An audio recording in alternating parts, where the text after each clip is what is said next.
ভাৰত চৰকাৰৰ বিৰুদ্ধে বা ভাৰতৰ বিৰুদ্ধে ইণ্ডিয়া আউট কেম্পেইন আৰম্ভ কৰিছিল চুবুৰীয়া ৰাষ্ট্ৰ মালদ্বীপে।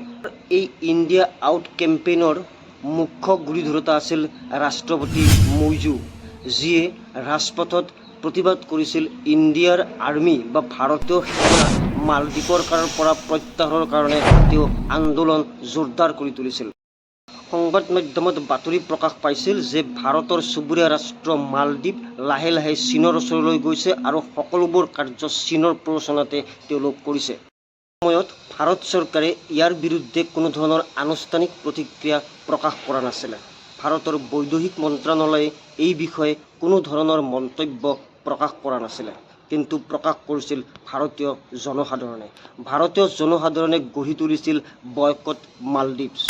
ভাৰতীয় জনসাধাৰণে ভালকৈ জানে যে মালদ্বীপৰ অৰ্থনীতি কেৱল থিয় হৈ আছে পৰ্যটন ক্ষেত্ৰখনৰ ওপৰত। পৰ্যটনে হৈছে মালদ্বীপৰ অৰ্থনীতিৰ মুখ্যতম কেন্দ্ৰবিন্দু। 30-40% ভাৰতীয়ই মালদ্বীপ ভ্ৰমণলৈ যায় এইখিনি সময়ত। মালদ্বীপৰ অৰ্থনীতি ভাৰতীয় জনসাধাৰণৰ ওপৰতে যে নিৰ্ভৰশীল হৈ আছে, সেই কথাটো প্ৰত্যেকজন ভাৰতীয় জনসাধাৰণে ভালকৈ জানি উঠিছিল।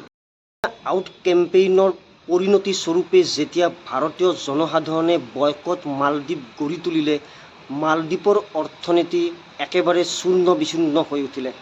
লাখ লাখ ভাৰতীয় যিসকলে মালদ্বীপ ভ্ৰমণৰ কাৰণে অলৰেডি হোটেল বুকিং কৰিছিল, সকলোবোৰ কেঞ্চেল কৰিলে আৰু লগে লগে মালদ্বীপৰ অৰ্থনীতি এক প্ৰকাৰ চূৰ্ণ বিচূৰ্ণ হৈ যোৱাৰ উপক্ৰম হ'ল।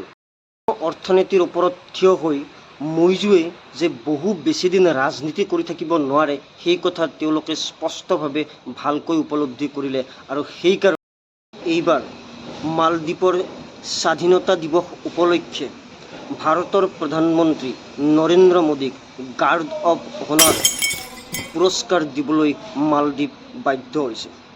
এয়াই কয় ৰাজনীতি, এয়াই হ'ল কূটনীতি।